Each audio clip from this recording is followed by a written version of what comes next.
One of the most exciting scientific findings of the past half-century has been the discovery of widespread trophic cascades.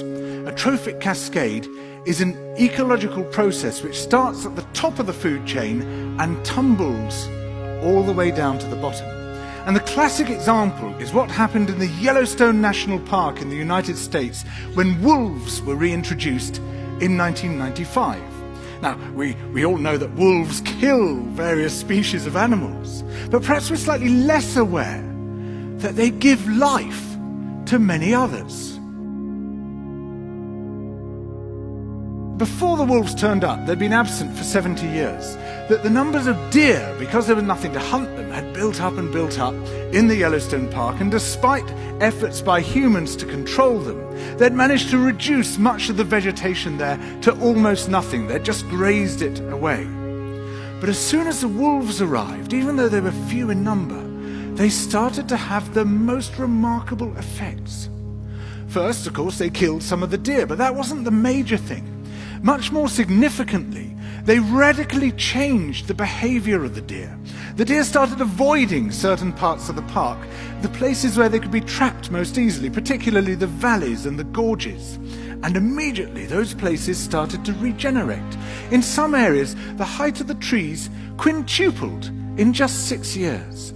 Bare valley sides quickly became forests of aspen and willow and cottonwood. And as soon as that happened, the birds started moving in. The number of songbirds, of migratory birds, started to increase greatly. The number of beavers started to increase because beavers like to eat the trees. And beavers, like wolves, are ecosystem engineers. They create niches for other species.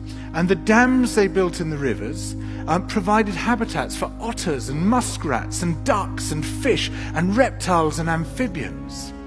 The wolves killed coyotes, and as a result of that, the number of rabbits and mice began to rise, which meant more hawks, more weasels, more foxes, more badgers. Ravens and bald eagles came down to feed on the carrion that the wolves had left. Bears fed on it too, and their population began to rise as well, partly also because there were more berries growing on the regenerating shrubs.